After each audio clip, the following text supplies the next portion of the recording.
Hello everyone, आपका स्वागत है मिश्रा क्लासेस में।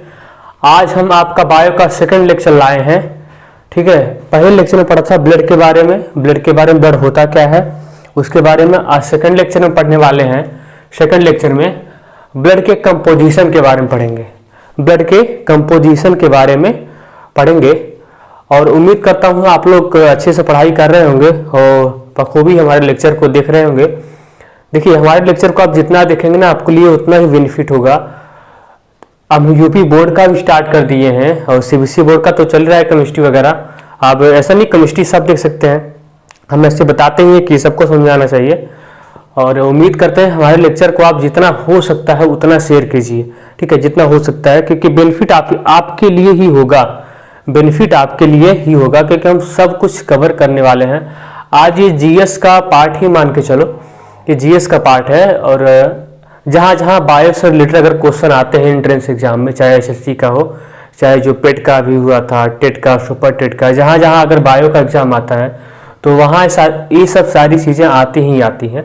ऐसे हम भाग नहीं सकते हैं, उसको हमको पढ़ना ही पड़ेगा। तो बखूबी यही है कि इसको पढ़ लिया जाए अच्छे से। देखो, एनिमल फिजियोलॉजी जितना आपका बायो है उसको हम सब कवर करेंगे, यहाँ से कुछ छूटने वाला नहीं है। बस खाली आप लोग हमारे लेक्चर को ध्यान से देखते जाइए, उसको फॉलो कीजिए। ठीक है, और अच्छे से पढ़ाई कीजिए बढ़िया से, और कोई टेंशन उसन लेने की जरूरत नहीं है। बढ़िया से हम आपके साथ हैं, हम कहीं नहीं जाने वाले, हम यहीं पे हैं और बढ़िया से देखते रहिए। देखिए, हम स्टार्ट करते हैं। देखो, ब्लड के हम देखते हैं कंपोजिशन ऑफ ब्लड। ठीक है, क्या देखते हैं? कंपोजिशन ऑफ ब्लड देखते हैं कि ब्लड के अंदर है क्या क्या चीज़ है। तो क्या अगर हम देखें कंपोजिशन ऑफ ब्लड के बारे में देखें तो हम पता करना चाहते हैं कि ब्लड में क्या क्या चीज़ें हैं, क्या क्या सारी चीज़ें हैं इसमें। देखो, जो ब्लड होता है इसे हिंदी में क्या कहते हैं? रक्त कहते हैं। ये सब सारी बातें हो चुकी हैं। देखो, ब्लड में होता क्या है, ब्लड में होता क्या है। देखो, ब्लड में एक तो उसका प्लाज्मा होता है। क्या होता है? प्लाज्मा। एक तो उसका कार्पसल्स होता है, कार्पसल्स ना। एक तो प्लाज्मा पार्ट होता है जो लिक्विड पार्ट होता है। प्लाज्मा क्या होता है? प्लाज्मा ब्लड का लिक्विड पार्ट होता है। क्या होता है? लिक्विड पार्ट होता है, पानी वाला पार्ट होता है। तो प्लाज्मा क्या होता है? प्लाज्मा एक लिक्विड पार्ट होता है। क्या होता है? लिक्विड पार्ट होता है और जिसका कलर येलोइश होता है, येलोइश होता है, येलोविश होता है। जिसका कलर कैसा होता है? येलोइश होता है। प्लाज्मा कैसा होता है? प्लाज्मा एक लिक्विड पार्ट होता है। क्या होता है? लिक्विड मतलब पानी पार्ट होता है, पानी वाला पार्ट। ब्लड का पानी वाला पार्ट कौन सा होता है? प्लाज्मा होता है। और प्लाज्मा और दूसरा क्या होता है? कार्पसल्स होते हैं। प्लाज्मा कितना पाया जाता है? प्लाज्मा पाया जाता है 60%। कितना पाया जाता है? 60%। जो कार्पसल्स होता है ये पाया जाता है 40%, 40% होता है। अगर आपका एनसीईआरटी का डाटा देखें, एनसीईआरटी का डाटा देखें तो आपके एनसीईआरटी में दिया हुआ है जो प्लाज्मा है ये 55% होता है। जो प्लाज्मा होता है, एनसीईआरटी का डाटा अगर देखें, जो प्लाज्मा होता है ये प्लाज्मा 55% होता है। उसे नोट डाउन कर लेना, प्लाज्मा 55% होता है और ये जो कार्पसल्स होता है ये 45% होता है। ये एनसीईआरटी का डाटा है। एनसीईआरटी कहता है जो प्लाज्मा है वो 55 है और जो कार्पसल्स है वो 45 है। लेकिन जो आपके एग्जाम में वगैरह कॉम्पिटिटिव एग्जाम में आते हैं वहां पे कहता है कि 60% प्लाज्मा और 40% कार्पसल्स, ऐसा रिलेट करके देगा तो आप लोग समझ जाइएगा ना। इसे कार्पसल्स को हिंदी में रुधिराणु कहते हैं। रुधिराणु ये सॉलिड पार्ट होता है। क्या होता है इसका सॉलिड पार्ट होता है। ध्यान से देखो, कार्पसल्स में दो चीजें होती हैं। एक होता है फाइब्रिनोजेन होता है और दूसरा प्रोथ्रोम्बिन होता है। क्या होता है? प्रोथ्रोम्बिन।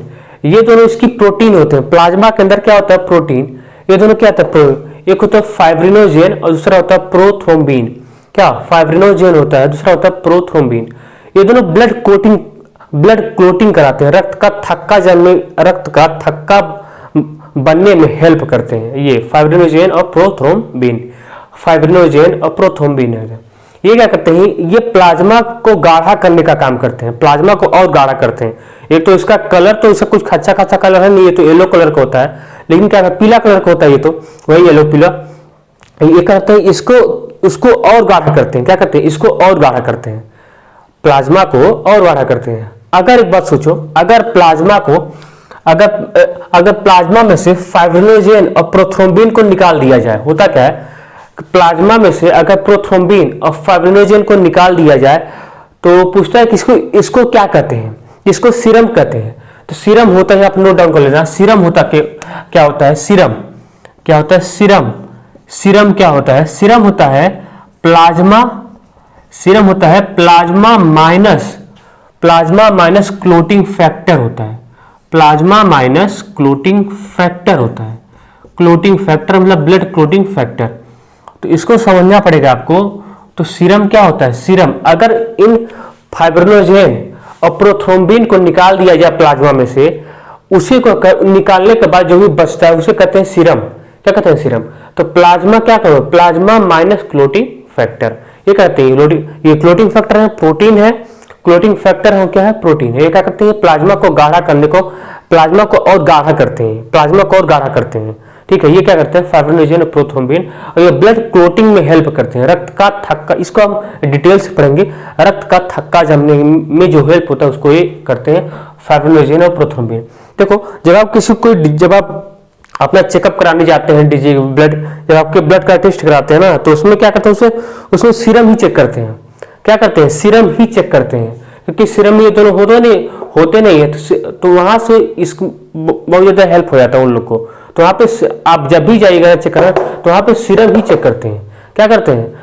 वहां पे सीरम ही चेक करते हैं। आया समझ में? तो अब देखो, अब दूसरा पार्ट होता है, दूसरा होता है कार्पसल्स, या इसे कहते हैं रुधिराणु। देखो कार्पसल्स, इसमें क्या क्या पार्ट है? कार्पसल्स में जो 40% पाया जा रहा है, एक तो आरबीसी, दूसरा डब्ल्यूबीसी, तीसरा प्लेटलेट्स। पहला क्या? आरबीसी, दूसरा डब्ल्यूबीसी और तीसरा प्लेटलेट्स है। देखो, आरबीसी को कहते हैं इरिथ्रोसाइट। क्या कहते हैं? इरिथ्रोसाइट कहते हैं। तो आरबीसी को क्या कहते हैं? आरबीसी को कहते हैं इरिथ्रोसाइट। अभी डिटेल 1 बाय 1 पर सबका पढ़ेंगे। तो आरबीसी क्या कहते हैं? आरबीसी को कहते हैं इरिथ्रोसाइट। आरबीसी को कहते हैं, आरबीसी को कहा जाता है इरिथ्रोसाइट, या इसे कहते हैं रेड ब्लड कार्पसल्स कहते हैं। क्या कहते हैं? अगर आरबीसी जानो तो आरबीसी क्या होता है? आरबीसी होता है, यहाँ पे नोट डाउन कर लेना, रेड क्या होता है? Red blood corpuscles, red blood corpuscles कहते हैं। तो आरबीसी क्या कहते हैं? Red blood corpuscles. आरबीसी क्या कहा जाता है? Red blood corpuscles. आरबीसी क्या कहा जाता है? Red blood corpuscles. और इसी एक इसका दूसरा नाम होता है आरबीसी का इरिथ्रोसाइट। इसका हिंदी भी यही है, इंग्लिश भी यही है। हिंदी भी यही है, इंग्लिश भी, इसका हिंदी भी यही है, इंग्लिश भी यही है।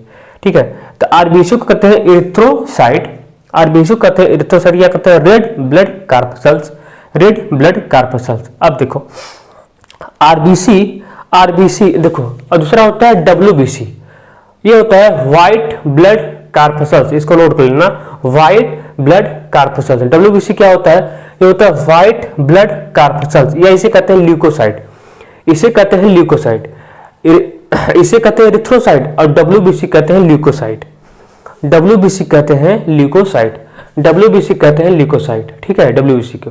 और प्लेटलेट्स को कहते हैं थ्रोम्बोसाइट। प्लेटलेट्स को कहा जाता है थ्रोम्बोसाइट। ये है, हिंदी का भी है, इंग्लिश का भी है ये। तो जो प्लेटलेट्स कहते हैं थ्रोम्बोसाइट, प्लेटलेट्स को कहा जाता है थ्रोम्बोसाइट। अब देखो, जो आरबीसी होता है, आरबीसी इसका कितना काउंट होता है? आरबीसी लगभग 50 लाख होता है। कितना होता है? 50 लाख, मतलब सबसे ज्यादा मात्रा में होता है ब्लड के अंदर। तो आरबीसी कितना होता है? 50 लाख। अगर मिलियन में बात करें, 5 मिलियन, 1 मिलियन में 10 लाख, ऐसा ना, 1 मिलियन में 10 लाख, तो 50 लाख होता है, 50 लाख। और अगर मिलियन की बात की जाए तो 5 मिलियन होता है, 5 मिलियन। कितना होता है? 5 मिलियन। तो कितना होता है? 5 मिलियन होता है। अगर आरबीसी का, अब देखो डब्ल्यूबीसी कितना होता है? डब्ल्यूबीसी केवल होता है 10,000 होता है। कितना होता है? 10,000। बहुत कम इसका काउंट होता है। कितना? बहुत कम इसका काउंट होता है। आरबीसी का नंबर ही होता है, बहुत कम होता है। आरबीसी का डब्ल्यूबीसी की, जो डब्ल्यूबीसी होता है, इसका नंबर क्या होता है? बहुत कम मात्रा में पाया जाता है। डब्ल्यूबीसी बहुत कम मात्रा में पाया जाता है, क्योंकि इसकी जीवन अवधि बहुत कम होती है। भाई इसकी जीवन अवधि भी तो बहुत कम होती है, बताता हूं क्यों। देखो तो WBC कितना, ये केवल कितना होता है, 10,000 होता है। और जो प्लेटलेट्स होता है जिसे थ्रोम्बोसाइट कहते हैं, ये 2 लाख होता है। कितना होता है, 2 लाख। सबका क्या करें, स्क्वायर कर दे रहे हैं, 2 लाख। ये कितना, 10,000, याद रखना, ये 10,000, ये 5 लाख मतलब 5 मिलियन, 5 लाख मतलब 5 मिलियन। अब देखो आरबीसी के जीवन अवधि कितनी होती है, तो आरबीसी के जो जीवन अवधि होती है ये 120 दिन जीता है। कितना, 120 दिन लाइव रहता है, जिंदा रहता है। तो आरबीसी कितना जीता है, 120 दिन, 120 दिन में मर जाता है। आरबीसी कितना रहता है, 120 दिन जिंदा रहता है। और दूसरा जो डब्ल्यूबीसी होता है ये केवल 4 दिन ही जिंदा रहता है, 4 दिन ज्यादा नहीं। डब्ल्यूबीसी कितना जिंदा रहता है, ये केवल 4 दिन ही जिंदा रहता है। ब्लड के अंदर कितना जिंदा रहता है, ये केवल 4 दिन ही जिंदा रहता है। और जो प्लेटलेट्स इसे थ्रोम्बोसाइट कहते हैं, ये केवल 7 डेज से जिंदा रहता है, 7 दिन तक जीता है फिर मर जाता है। ताया प्लेटलेट्स में थ्रोम्बोसाइट। तो आरबीसी कितना जीता है, 120 डेज। डब्ल्यूबीसी कितना जीता है, 4 डेज। और जो प्लेटलेट्स ये कितना जिंदा रहता है, 7 दिन तक जीवित रहता है, 7 दिन तक। देखो हमारे आयसन में इतना, अगर अच्छा कहा जाकर बताओ ब्लड में सबसे ज्यादा कौन सी चीजें होती हैं, तो सबसे ज्यादा अगर कार्पसल्स का, इसका कंपैरिजन नहीं, अगर आपको कार्पसल्स का कंपैरिजन किया जा रहा है, अगर आपको रुधिराणु के बारे में कहा जाए कि ब्लड में कितना जो रुधिराणु है, जो रुधिराणु है या जो कार्पसल्स हैं, उनमें सबसे ज्यादा कौन होता है, तो सबसे ज्यादा आरबीसी होता है। फिर कौन होता है, फिर प्लेटलेट्स होता है। और सबसे लास्ट में कौन होता है, डब्ल्यूबीसी होता है। इसका नंबर भी याद किया ना, तो हम इसका आर्डर, इसको इतना नोट को आर्डर यहाँ पे लिख लो, आर्डर दिखता है। तो सबसे ज्यादा कौन होता है, सबसे ज्यादा, अभी इसको लिखाई देते हैं ना, तो सबसे ज्यादा कौन होता है, आरबीसी। सबसे ज्यादा यहाँ पे लिख लो, सबसे ज्यादा कौन होता है, आरबीसी होता है ना। फिर कौन होता है, प्लेटलेट्स होते हैं, प्लेटलेट्स होते हैं ना। और सबसे बाद में कौन होता है, डब्ल्यूबीसी। याद रखना डब्ल्यूबीसी सबसे कम होता है, ये इसका इंक्रीजिंग, इसका डिक्रीजिंग आर्डर है ना। तो सबसे ज्यादा कौन होता है, आरबीसी। सबसे ज्यादा कौन होता है, आरबीसी, ये आरबीसी, फिर प्लेटलेट, फिर डब्ल्यूबीसी। सबसे लास्ट में कौन होता है, डब्ल्यूबीसी होता है। क्यों कम होता कहता हूं, तो देखो आरबीसी सबसे ज्यादा, प्लेटलेट्स, फिर डब्ल्यूबीसी।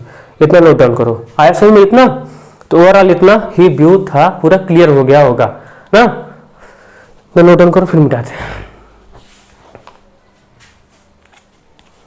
अब देखो इसके 1 बाय 1 सबके बारे में पढ़ते हैं, 1 बाय 1 सबके बारे में पढ़ते हैं कि क्या है क्या नहीं। 1 बाय 1 सबके बारे में पढ़ते हैं।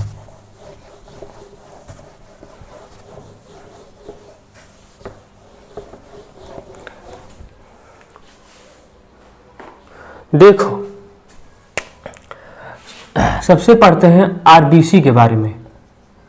देखो सबसे पहले पढ़ते हैं आरबीसी, ठीक है, आरबीसी। इसे क्या कहते हैं, इसे कहते हैं रेड ब्लड कार्पसल्स। इसे कहते हैं रेड ब्लड कार्पसल्स, इसे कहते हैं रेड ब्लड कार्पसल्स कहते हैं, ठीक है, आरबीसी। या इसे कहते हैं इरिथ्रोसाइट। क्या कहते हैं, इरिथ्रोसाइट कहते हैं, इरिथ्रोसाइट। याद रखना हिंदी इंग्लिश दोनों सेम है यहाँ पे। रेड ब्लड कार्पसल्स या इसे कहते हैं इरिथ्रोसाइट। देखो जो आरबीसी का बताते ना, आरबीसी का जो शेप होता है, जो क्या होता है, आकार होता है। आरबीसी का जो आकार होता है, यानी कहने का मतलब होता है जो शेप होता है या जो साइज होता है, तीनों एक ही बात है। तो आरबीसी का जो आकार होता है, यह आकार गोलाकार होता है। कैसा होता है, यह गोलाकार होता है। तो आरबीसी कैसा होता है, गोलाकार होता है। आरबीसी कैसा होता है, गोलाकार होता है, मतलब ये स्फेरिकल होता है, ऐसे गोलाकार यही होता है। तो आरबीसी क्या होता है, आरबीसी गोलाकार होता है। क्या होता है, आरबीसी गोलाकार होता है, मतलब ये स्फेरिकल होता है, स्फेरिकल है, समझ में। तो आरबीसी कैसा होता है, गोलाकार होता है, स्फेरिकल होता है। ये पहला पॉइंट है ना। आरबीसी कैसा होता है, गोलाकार होता है, स्फेरिकल होता है। आरबीसी में याद रखना, हम जैसे जैसे ऊंचाई पे बढ़ते जाते हो, इसको नोट करना, आप जैसे जैसे ऊंचाई पर बढ़ते जाते हैं, आप जैसे जैसे ऊंचाई पर बढ़ते जाते हो वैसे वैसे क्या होता है, आप जैसे जैसे ऊंचाई पर बढ़ते जाते हैं वैसे वैसे क्या होता है, आरबीसी का जो नंबर होता है, आरबीसी का जो नंबर होता है, आरबीसी का जो नंबर होता है, क्या होता है, जो नंबर, उसका जो साइज होता है वो बढ़ता चला जाता है। आप जैसे जैसे ऊपर जाते हो, हाइट पे जाते हो, जैसे जैसे आप ऊपर जाते हैं, हाइट पे जाते हैं, तो आरबीसी की साइज क्या होती है, साइज बढ़ती जाती है। जब आरबीसी की साइज बढ़ती जाती है तो इसको ध्यान सुनिए, बहुत अच्छा क्वेश्चन है। जब आरबीसी की साइज बढ़ती जाती है तो हीमोग्लोबिन का नंबर भी बढ़ता जाता है, हीमोग्लोबिन का नंबर भी बढ़ता जाता है। हीमोग्लोबिन का नंबर बढ़ता है तो इसका मतलब डिजॉल्व ऑक्सीजन घटता है। डिजॉल्व ऑक्सीजन क्या होता है, घटता है, जिससे क्या हमें सांस लेने में क्या होती है, बहुत प्रॉब्लम होती है, हमारी ब्रीदिंग रेट क्या होती है, बढ़ जाता है। जब ब्रीदिंग रेट हमारा बढ़ जाता है तो हमें सांस लेने में क्या होती है, बहुत प्रॉब्लम होती है, सफोकेशन होने लगता है। आप जैसे जैसे ऊपर चले जाते हैं तो ठीक है, जैसे जैसे आप ऊपर जाते हैं वैसे वैसे क्या होता है, इसको ध्यान सुनोगे, इसको नोट ही कर लो। ऊंचाई पर जाने पर इससे क्या लिखोगे, क्या ऊंचाई पर जाने पर, क्या ऊंचाई, इसको ध्यान से रखना, ऊंचाई, ऊंचाई पर जाने, ऊंचाई पर जाने से, ऊंचाई पर जाने से, ऊंचाई पर जाने से आकार बढ़ जाता है, आकार बढ़ जाता है, आकार बढ़ जाता है, आकार बढ़ जाता है। आकार बढ़ने से क्या होता है कि साइज ऑफ आरबीसी बढ़ जाता है, साइज ऑफ आरबीसी क्या होता है, बढ़ जाता है। इसे नंबर ऑफ हीमोग्लोबिन, हीमोग्लोबिन में क्या होता है, बढ़ जाता है। नंबर ऑफ हीमोग्लोबिन बढ़ने से क्या होता है, dissolve oxygen, dissolve oxygen decrease कर जाता है। इससे क्या होता है, इतना पॉइंट याद रखना, कहीं भी जी के पॉइंट आ सकता है, कहीं भी आ सकता है, आपके जहां जहां एग्जाम दोगे ये आना तय है, बहुत इंपॉर्टेंट पॉइंट है, ये आना क्या है, तय होता है। डिजॉल्व ऑक्सीजन क्या होता है, घट जाता है। ऊंचाई पर जाने से आकार इसका क्या होता है, बढ़ जाता है। इसे कहता है आरबीसी का साइज इंक्रीज कर जाता है, मतलब इसका साइज अपने बढ़ा लेता है, और नंबर ऑफ हीमोग्लोबिन बढ़ जाता है, जिससे डिजॉल्व ऑक्सीजन क्या होता है, कम हो जाता है। तो इतना आया समझो, डिजॉल्व ऑक्सीजन क्या होता है, कम होता चला जाता है, डिजॉल्व ऑक्सीजन क्या होता है, कम होता चला जाता है। इतना जैसे जैसे हम ऊपर जाते हैं क्या होता है, आरबीसी की साइज इंक्रीज कर जाती है, बढ़ जाती है, नंबर ऑफ हीमोग्लोबिन बढ़ जाता है, उसके कारण डिजॉल्व ऑक्सीजन घट जाता है। इससे ब्रीदिंग रेट भी क्या होती है, बढ़ जाती है, इससे हमें सांस लेने में क्या होती है, प्रॉब्लम होती है। आया, ठीक है, इतना नोट डाउन कर लो, ठीक है, इतना हो गया नोट, ध्यान से देखना, इतना हो गया होगा, मिटा दे रहा है। अब देखो आरबीसी का साइज कैसा होता है, गोलाकार होता है। कैसा होता है, गोलाकार। आरबीसी की साइज कैसा होता है, गोलाकार। देखो आरबीसी में केंद्रक नहीं पाया जाता है, ये तीसरा पॉइंट है, आरबीसी में केंद्रक, न्यूक्लियस मतलब, आरबीसी में केंद्रक मतलब न्यूक्लियस नहीं पाया जाता है, आरबीसी में न्यूक्लियस नहीं पाया जाता है, आरबीसी में केंद्रक नहीं पाया जाता है। और फोर्थ पॉइंट क्या है, इसमें लाइसोसोम नहीं पाया जाता है, लाइसोसोम नहीं पाया जाता है। इसमें क्या होता है, लाइसोसोम नहीं पाया जाता है, लाइसोसोम नहीं पाया जाता है। इसमें लाइसोसोम नहीं पाया जाता है। इसमें क्या होता है, इसमें लाइसोसोम नहीं पाया जाता है। आरबीसी में न तो केंद्रक पाया जाता है न तो लाइसोसोम पाया जाता है। देखो ये तो समझ में आता है क्यों नहीं पाया जाता है, केंद्रक, न्यूक्लियस नहीं पाया जाता है आरबीसी में, ठीक है, न्यूक्लियस नहीं है। देखो आरबीसी में लाइसोसोम क्यों नहीं, देखो लाइसोसोम क्या होता है, ये पॉलीमॉर्फिज्म शो करता है। लाइसोसोम क्या होता है, लाइसोसोम पॉलीमॉर्फिज्म शो करता है, पॉलीमॉर्फिज्म शो करता है। लाइसोसोम क्या शो करता है, पॉलीमॉर्फिज्म, मतलब ये बहुरूपिया होता है। क्या होता है, हिंदी में कहें तो ये बहुरूपिया होता है, ये किसी का भी रूप धर लेता है। ये क्या करता है, इसकी खतरनाक क्वालिटी होती है कि ये अपने सेल को ही मार डालता है, ये अपने बॉडी के सेल को ही मार डालता है, छोड़ता नहीं उसको। जो सेल बुढ़ा हुआ, अरे तुम बुढ़ा हो गए, आओ तुमको मार देते हैं। जैसे जिसको कमजोर पाए उसको तुरंत मार देता है। इसकी एक खास क्वालिटी होती है लाइसोसोम की, इसलिए यहाँ पे अगर होता तो आरबीसी तो खत्म कर देता, इसलिए नहीं पाया जा रहा है। फिर नेचर ने क्या किया, लाइसोसोम बना, भगवान ने क्या किया, गॉड ने क्या किया, यहाँ पे लाइसोसोम इसको दिए नहीं आरबीसी को, अगर देते तो कहता जो पुराना सेल होता है, अरे तुम पुराने हो गए हो, आओ तुम्हें खा जाते हैं मार के, तुरंत खाया। इसका क्वालिटी पढ़ेंगे, इसके बारे में प्रॉपर्टी पढ़ेंगे सेल बायोलॉजी में। तो इसकी और केंद्रक तो पाया नहीं जाता। इतना आया समझ में, ठीक है, इतना नोट डाउन कर लो, इतना नोट डाउन कर लो, ठीक है, फिर आगे बढ़ते हैं।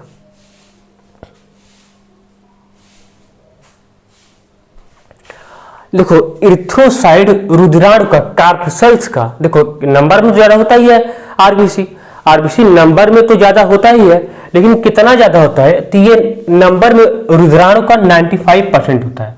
कितना होता है? 95% होता है। ये रुधिराणु का टोटल अगर कार्पसेल्स का सबका कंपेरिजन करिए, डब्ल्यूबीसी, आरबीसी, प्लेटलेट्स, तो उसके कंपेरिजन में 95% पाया जाता है। कितना पाया जाता है? 95% पाया जाता है। तो उसके कंपेरिजन में कितना पाया जाता है? 95% पाया जाता है। उसके कंपेरिजन में ये कितना पाया जाता है? 95%। याद रखना, रुधिराणु के कंपेरिजन में जो भी रुधिराणु है, इरिथ्रोसाइट कितना पाया जा रहा है? अकेले 95% पाया जा रहा है। अकेले 95% पाया जा रहा है। अकेले 95% पाया जा रहा है। अब देखो, जैसे मान लो ये ब्लड है, ठीक है, ब्लड से आरबीसी, ठीक है, अब ब्लड से आरबीसी, आरबीसी से हीमोग्लोबिन, एचबी, ब्लड से आरबीसी, आरबीसी से हीमोग्लोबिन, ब्लड से आरबीसी, आरबीसी से हीमोग्लोबिन। देखो अगर इनकी कमी हो गई, या हीमोग्लोबिन कमी हो गई, या आरबीसी कमी हो गई, या ठीक है, अगर आरबीसी कमी होगी मतलब हीमोग्लोबिन कमी हुआ, तो हीमोग्लोबिन देखो आरबीसी में होता क्या है? Rn+2 होता है। आरबीसी में होता क्या है? Rn+2, इसको याद रखना, Rn+2 होता है। आरबीसी में होता क्या है? Rn+2 होता है। तो जैसे जैसे मान लो किसी में आरबीसी कमी हुई या Rn+2 कमी हुई, यहाँ पे एनीमिया हो जाता है। उसके बाद क्या होता है? इसके कमी से क्या होता है? एनीमिया हो जाता है। एनीमिया, इसकी कमी से क्या होता है? एनीमिया हो जाता है। एनीमिया का मतलब है यहाँ पे आयरन नहीं पाया जा रहा है। इसमें तीन कमी देगा, या तो अगर कहेगा आरबीसी का कमी है तब एनीमिया होगा, हीमोग्लोबिन कमी है तभी एनीमिया होगा, Rn+2 कमी है तभी एनीमिया होगा। लेकिन मेन रिसोर्सेज इसका क्या होता है? Rn+2 ही होता है। एनीमिया Rn+2 नहीं तो एनीमिया होगा। Rn+2 और फॉलिक एसिड, Rn+2 और फॉलिक एसिड अगर नहीं है तो एनीमिया होने का चांसेस बढ़ जाते हैं। अगर Rn+2 और नहीं है तो क्या हो जाता है? एनीमिया हो जाता है। आया? अगर Rn+2 नहीं है और फॉलिक एसिड नहीं है तो क्या होता है? एनीमिया हो जाता है। समझ में आया? क्या होता है? एनीमिया हो जाता है। आया? एनीमिया आया। तो Rn+2 है, अगर ये सब नहीं है तो क्या होता है? एनीमिया हो जाता है। इसका नोट डाउन करो, फिर आगे बढ़ते हैं।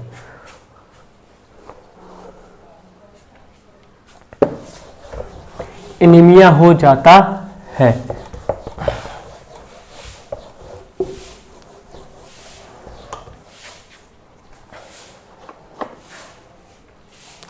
अब देखो WBC, देखो WBC क्या कहते हैं? ल्यूकोसाइट कहते हैं। क्या कहते हैं? ल्यूकोसाइट कहते हैं इसे, या इसे कहते हैं व्हाइट ब्लड कार्पसेल्स कहते हैं। व्हाइट ब्लड कार्पसेल्स कहते हैं, या इसे क्या कहते हैं? White blood corpuscles. इसे ल्यूकोसाइट, ये इसका हिंदी भी है, इसे ल्यूकोसाइट कहते हैं, या कहते हैं व्हाइट ब्लड कार्पसेल्स। इसका आकार कैसा होता है? इसका आकार कैसा होता है?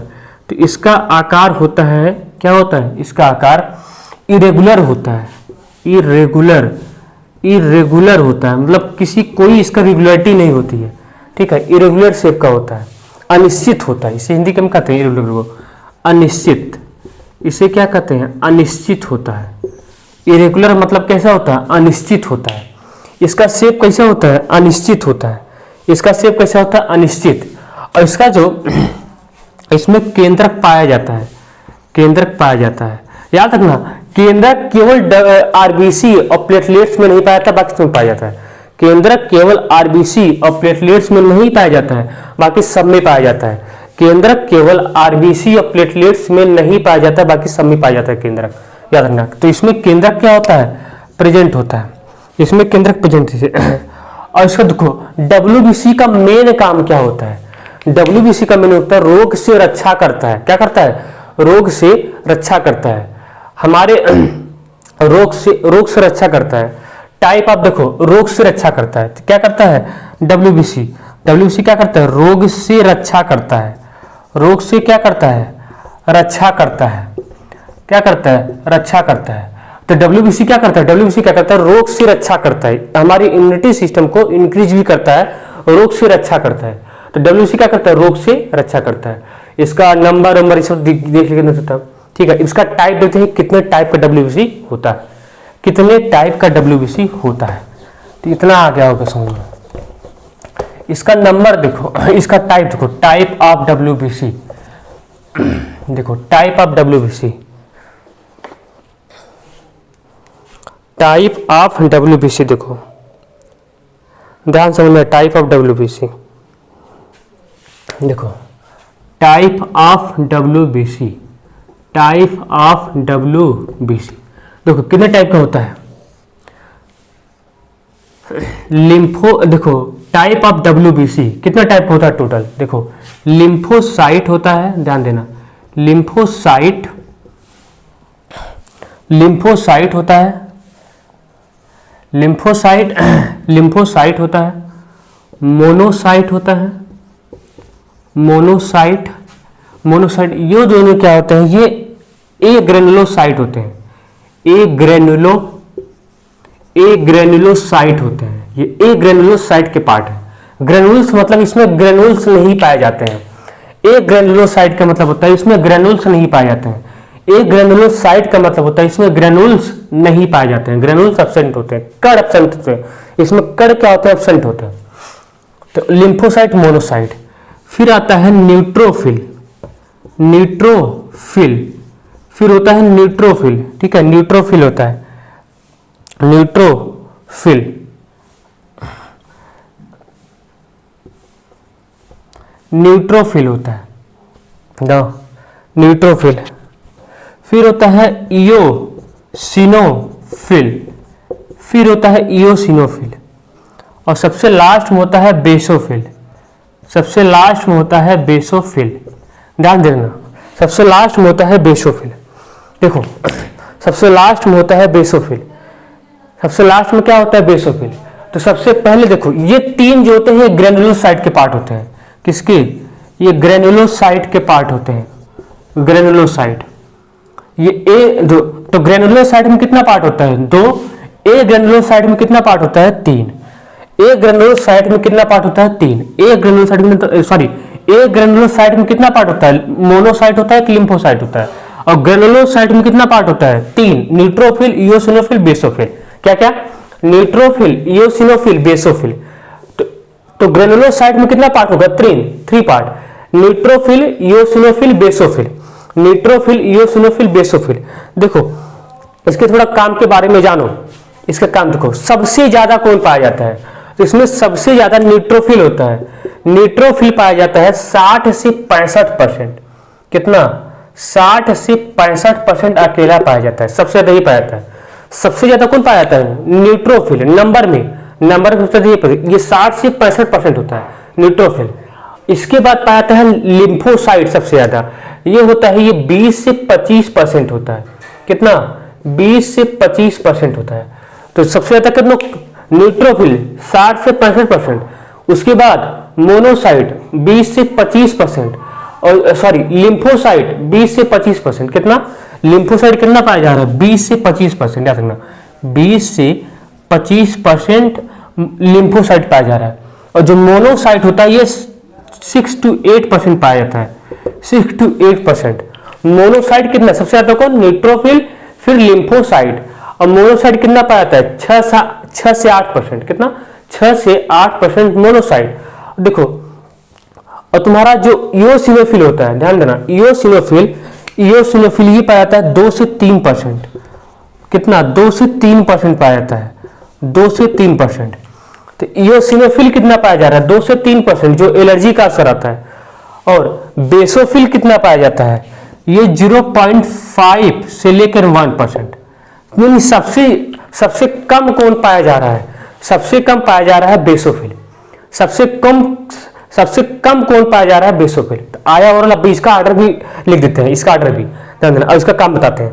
देखो, सबसे ज्यादा कौन पाया जा रहा है? न्यूट्रोफिल। न्यूट्रोफिल सबसे मैक्सिमम पाया जा रहा है। अगर कोई आपको नंबर पूछता है तो ये सबसे मैक्सिमम है, सबसे मैक्सिमम नंबर में है।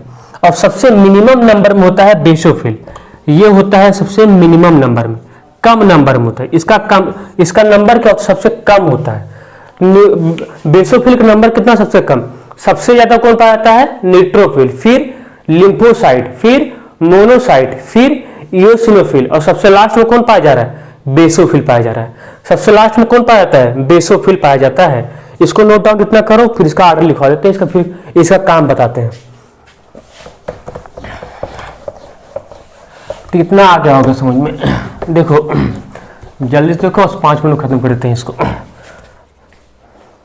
देखो सबसे ज्यादा आर्डर नंबर का आर्डर सबसे ज्यादा कौन, न्यूट्रोफिल, कौन पाया जा रहा है, न्यूट्रोफिल सबसे ज्यादा, न्यूट्रोफिल, फिर लिम्फोसाइट ना, फिर मोनोसाइट, फिर इओसिनोफिल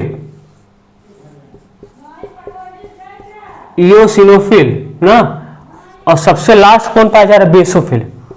सबसे लास्ट कौन पाया जा रहा है, बेसोफिल। सबसे लास्ट में कौन पाया जा रहा है, बेसोफिल। और डब्ल्यूबीसी करता क्या है, ये रोग से रक्षा करता है। क्या करता है, यही ऐसा होता है जो रोग से रक्षा करता है। देखो ये पाया जाता है 60 से 65%, 60 से 65। ये पाया जाता है 20 से 25%। ये पाया जाता है 6 से 8%। हाँ, ये पाया जाता है 2 से 3%, 203। ये पाया जाता है 0.5 to 1%, 0.5 to 1%। इतना इसका ऐसे आर्डर होता है। तो सबसे ज्यादा पाया जाता है न्यूट्रोफिल, फिर लिम्फोसाइट, फिर मोनोसाइट, फिर इओसिनोफिल, बेसोफिल। ये आर्डर याद रखना, आर्डर आपका आ सकता है। और ये भी आर्डर याद रखना, सबसे ज्यादा आरबीसी, फिर प्लेटलेट्स ना, और फिर डब्ल्यूबीसी। ये भी आर्डर याद रखनी चाहिए, ये भी आर्डर याद रखनी। ये जीएस के लिए होते हैं, ये कहीं न कहीं क्वेश्चन आया हुआ, दोनों कहीं न कहीं क्वेश्चन आया हुआ है। अब देखो इसका काम देखो, जब भी कोई फॉरेन पार्टिकल, जब भी कोई वायरस का काम देख लो, बस खत्म करते हैं। जब भी कोई फॉरेन पार्टिकल या वायरस मान लो हमारे बॉडी के अंदर गया, देखो काम देखो, न्यूट्रोफिल भी लड़ता है, फैगोसाइटाइज करता है। क्या करता है, फैगोसाइटाइज। देखो सबसे एक होता है एंटीबॉडी। एंटीबॉडी क्या होता है, ग्लाइकोप्रोटीन होता है। एंटीबॉडी क्या होता है, ग्लाइकोप्रोटीन होता है। एंटीबॉडी क्या होता है, ग्लाइकोप्रोटीन। एंटीबॉडी क्या होता है, ग्लाइकोप्रोटीन होता है। एंटीबॉडी क्या होता है, ग्लाइकोप्रोटीन। ये भी लड़ता है, ये एक आर्मी होते हैं जो रोगों से लड़ते हैं, हमारे रोगों से, हमारे अंदर जो भी रोग होता है उससे लड़ते हैं। ठीक है, देखो होता क्या है, मान लो कोई फॉरेन पार्टिकल हुआ, मान लो कोई बाहर हुआ, वायरस हुआ, अंदर घुसा, हमारे बॉडी के अंदर घुसा, हमारे बॉडी क्या हुआ, अंदर घुसा। जैसे ही अंदर घुसता है ना, सबसे पहले कौन एक्टिव होता है, डब्ल्यूबीसी। सबसे पहले कौन एक्टिव होगा, डब्ल्यूबीसी देखेगा। डब्ल्यूबीसी में कौन आएगा, प्लाज्मा के अंदर या एंटीबॉडी देखा। लेकिन एंटीबॉडी वायरस को मारता नहीं है। एंटीबॉडी देखो मेन मारने का काम लिम्फोसाइट करते हैं। मेन मारने का काम कौन करते हैं, लिम्फोसाइट। न्यूट्रोफिल भी करता है लेकिन इसके कंपैरिजन में कम करता है, लिम्फोसाइट के कंपैरिजन में कम करता है। मेन मारने का काम लिम्फोसाइट करता है। फैगोसाइटाइज कौन करता है, लिम्फोसाइट। फैगोसाइटाइज कौन करता है, लिम्फोसाइट। और फिर न्यूट्रोफिल करता है। ठीक है, देखो होता क्या है, जैसे हमारे बॉडी में कोई मतलब वायरस घुसा, तुरंत एंटीबॉडी देखता है, अरे वायरस आ गया, तुरंत देखता है कि हमारे शरीर के अंदर, हमारे सिस्टम के अंदर क्या कोई बाहरी आदमी आ गया, इसको मार के भगाओ। लेकिन इतना केवल देख कर दंग रहता है, चोर आया, मार नहीं रहा है, केवल चोर आया। तो ये करता क्या है, ये करता है सबसे पहले किसका जाता है ये टी लिम्फोसाइट। मेनली कौन मारता है, टी लिम्फोसाइट। ये भी 2 टाइप का होता है, एक होता है बी लिम्फोसाइट, एक होता है बी लिम्फोसाइट, एक होता है टी लिम्फोसाइट। आगे पढ़ेंगे। तो क्या करता है, एंटीबॉडी जैसे कोई बॉडी में वायरस घुसा तो कहता है चोर आया, ऐसे चोर आया, तुरंत कहता है, जाता है किसके पास, जाता है लिम्फोसाइट के पास। और लिम्फोसाइट पसर के सोता रहता है, लिम्फोसाइट आराम से पसर सोता रहता है। ठीक है, सोता रहता है। कहता है लिम्फोसाइट चच्चा उठा, चोर आवा है। तुरंत लिम्फोसाइट उठता है, कहाँ हुआ है, कहाँ चोरा हुआ है, कहाँ चोरा हुआ है, कहाँ हुआ है, तो जाता है कहाँ हुआ है, ये भी देखता है, जाकर देखता है वायरस को ठाई से गोली मारता है, ढाक से गोली मारता है, ढाई से गोली मार देता है। जैसे गोली मारा वायरस मर गया, वायरस मर गया, जैसे गोली मारा। अब ये तो बताओ वायरस वहां से हटे भी तो हटे, बैक्टीरिया भी इंटर कर सकता है, कुछ भी इंटर कर सकता है, मान लो बैक्टीरिया कुछ भी इंटर किया, ठीक है, इंटर किया हमारे बॉडी के अंदर, जैसे घुसा एंटीबॉडी उसको पहचाना, एंटीबॉडी पता भाई कौन आया कौन आया कौन आया, तुरंत कहाँ गया, अपने तो मार नहीं सकता, इतना कमजोर है, कब बस देख के परेशान हो रहा है, कहाँ गया भैया लिम्फोसाइट के पास, कहा अरे लिम्फोसाइट चच्चा चोरा हुआ है, चोरा हुआ है, चोरा हुआ है, जाता है तुरंत लिम्फोसाइट उठता है, पसर के इससे सोता रहता है, इससे उठता है, उठने के बाद क्या करता है, तुरंत तक उसको मारता है, कहाँ आया कहाँ आया, यहाँ मारता है, गोली धाए से मार देता है, मारता है, मारने के बाद वायरस मरता है, बैक्टीरिया मरता है। जैसे मरने के बाद क्या होता है, मरने के बाद क्या होता है, क्या वही रह जाएगा मरने के बाद, वो वही रह जाएगा, नहीं वहां नहीं रहेगा, वहां नहीं रहेगा, फिर कहाँ आता है, फिर आता है मोनोसाइट के पास, कहाँ आता है, ये लिम्फोसाइट कहाँ आता है, मोनोसाइट के पास जाता है, ये भी सोता रहता है, पसर के सोता रहता है, ये सब याद करने के लिए बता रहा हूं, ठीक है, सोता रहता है नहीं, याद करने के लिए, ये भी सोता रहता है, कतारी मोनोसाइट चच्चा ये महाभुक्खड़ है। मोनोसाइट क्या होता है, ये महाभुक्खड़ है, कई दिन से भूखा रहता है। मोनोसाइट क्या होता है, महाभुक्खड़ भैया, ये महाभुक्खड़ है। मोनोसाइट क्या होता है, महाभुक्खड़ है। मोनोसाइट क्या होता है, ये महाभुक्खड़ टाइप का, ये भी सोता रहता है। क्या अरे मोनोसाइट चच्चा भैया उठा उठा उठा उठा आपको खाना खाना है क्या, खाना आया होगा आपका, कहाँ कहाँ कहाँ खाना, जैसे खाने का नाम सुना तुरंत उठ गया। उठने के बाद भी जहां पे वायरस मरा रहता है, जहां बैक्टीरिया मरा रहता है, उसको जगह खा जाता है, और खाने के बाद अपने साइज को बढ़ा लेता है। अपने साइज को क्या करता है, ये भी कुंभकर्ण का भाग है, अपने साइज को बढ़ा लेता है। साइज को बढ़ाने के बाद इसी मोनोसाइट का एक दूसरा नाम हो जाता है, उसका नाम होता है मैक्रोफाजेज, जो हम पढ़ेंगे ह्यूमन हेल्थ और डिजीज में, वहां इसका मैकेनिज्म, लेकिन थोड़ा सा बता दिए, ठीक है। इसका डिटेल कल करेंगे, बड़ी सर बताएंगे अच्छे से आने वाले लेक्चर में। तो इतना ही इसका फंक्शन बताया, आया समझ में। तो देखो न्यूट्रोफिल भी मारने काम करता है, लेकिन जब तक लिम्फोसाइट है, ठीक है, जब तक लिम्फोसाइट है, ठीक है, तब तक ये न्यूट्रोफिल नहीं जाता है, आया समझ में। तो इसका भी जो है न्यूट्रोफिल का ये भी यही फैगोसाइटाइज करता है, बताएंगे क्या क्या है। तो इतना समझ में। तो मोनोसाइट क्या करता है, मोनोसाइट उस वायरस को खाता है, खाने के बाद अपने साइज को इंक्रीज कर लेता है, उसी इंक्रीजमेंट साइज को देखो माइक्रोफाजेस कहते हैं। क्या कहते हैं, माइक्रोफाजेस। तो सबका तीनों का फंक्शन बता दिया हूं, बाकी इसका बताना है और इसका बताना है, इसका बताना है, तीन का बताना है। लेकिन अगले लेक्चर में यहीं से फिर से कंटिन्यू करेंगे यहीं से। तो उम्मीद करता हूं इतना समझ में आएगा, इसका नंबर सबको काउंट इसको सब याद कर लेना बढ़िया से, ठीक है, अच्छे से इसको बढ़िया से पढ़ो। अगले लेक्चर में इसको लिखा भी देंगे जितना बताया हूं बढ़िया से। देखो आया समझ में, इतना आया होगा उम्मीद करता हूँ। बढ़िया से पढ़ाई करते रहो, फिर आगे नेक्स्ट लेक्चर का इंतजार करते रहो, ऐसे ट्रिकी लेक्चर आते रहेंगे। और आपका केमिस्ट्री भी आता रहेगा, अभी तो नहीं लेकिन आएगा। और जितना हो सकता है गाइस लेक्चर को शेयर करो, क्योंकि यहीं से आपका भला होगा। हम पूरा डिटेल लाएंगे, आपको बोर्ड का एग्जाम भी, बोर्ड आप जो भी एग्जाम देंगे कम्पिटेटिव सब, क्योंकि हम सब ओवरऑल लेकर पढ़ा रहे हैं। आप जो भी एग्जाम देना चाहते हैं, पेट टेट सुपर टेट जो भी एग्जाम देना चाहते हैं, सबके लिए बेनिफिशियल है, अच्छा है सबके लिए। आया समझ में। तो इतना अच्छे से तैयार करो बढ़िया से, और आगे मिलते हैं नेक्स्ट लेक्चर में। तब तक के लिए पढ़ाई करते रहो। All the very best.